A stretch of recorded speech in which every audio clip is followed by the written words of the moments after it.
je dirais, l'objet d'une grande difficulté, oui. Pour moi, l'objectif, c'est de limiter le recours à l'alternative suicidaire.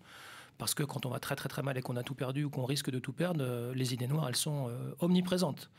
Donc l'objectif, et c'était la rencontre qu'on a eue avec Marc, c'est de se dire, est-ce que vous qui êtes à l'hôpital, donc moi je suis à l'hôpital de Saintes, et moi qui suis greffier au tribunal de commerce, est-ce qu'on peut imaginer ensemble un dispositif qui puisse permettre de repérer le plus tôt possible les personnes qui sont les plus en difficulté, et à côté, avoir une réponse très rapide, et on y reviendra parce que la rapidité de réponse est pour moi essentielle, pour prendre en charge et proposer 5 consultations gratuites pour un chef d'entreprise qui a été repéré par une sentinelle le plus tôt possible et qui va bénéficier dans les moments les plus critiques de la vie de son entreprise et donc de sa vie à lui, d'un soutien psychologique.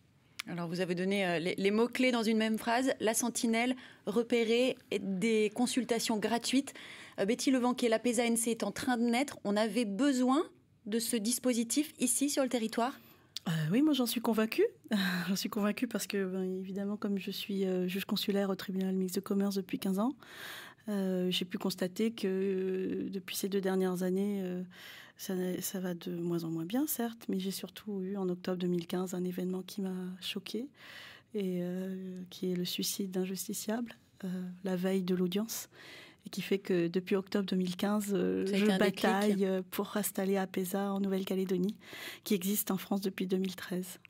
En France et qui visiblement fait de nombreux petits dans plein de départements. Une trentaine de tribunaux déjà où le dispositif est déployé, et je suis extrêmement heureuse que la Nouvelle-Calédonie soit le premier territoire outre-mer à bénéficier de ce dispositif, parce que l'année dernière j'ai assisté à un séminaire des chambres de métiers d'outre-mer, et à ces séminaires ils ont tous appris que cela existait. Et donc, je pense que cela va se déployer aussi à Tahiti ou aux Antilles. Enfin, en tout cas, ils ont manifesté ce besoin aussi.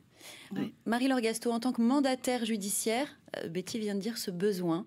C'est un vrai besoin. Vous qui êtes au contact de ces chefs d'entreprise en difficulté, il y a ce besoin de soutien.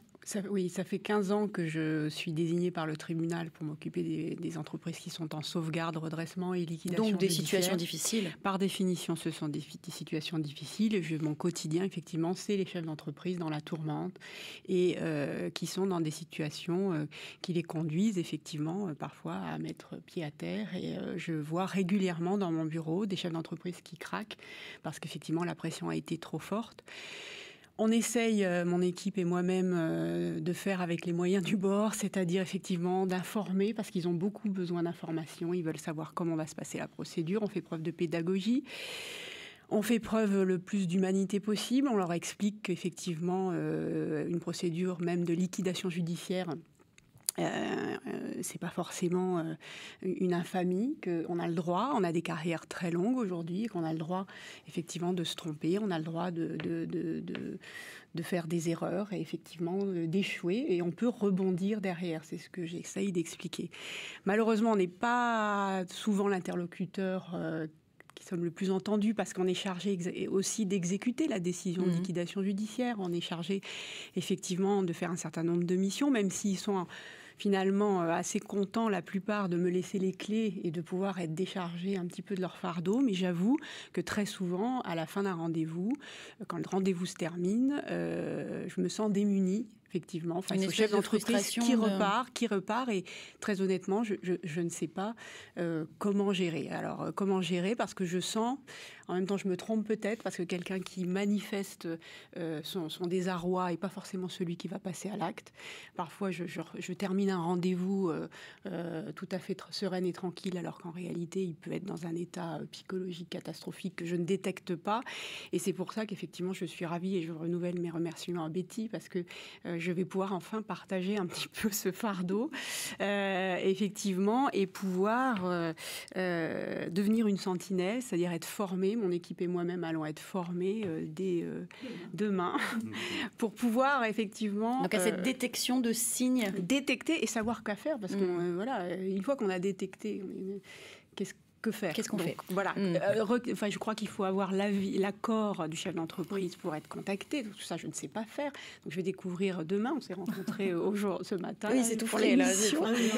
La première rencontre se fait maintenant. Je vois ça de façon évidemment très facile. L'autre aspect du dispositif APESA, c'est qu'il bénéficie évidemment à la personne qui souffre, mais aussi à celle qui, toute la journée, dans le cadre de ses fonctions, reçoit les gens aux personnes qui reçoivent les gens en souffrance.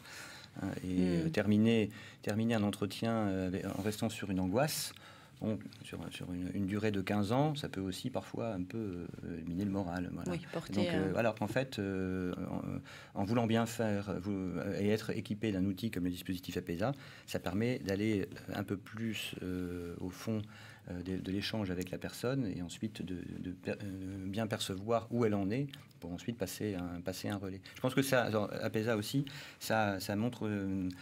ça permet de bien faire comprendre ce que fait que finalement le judiciaire.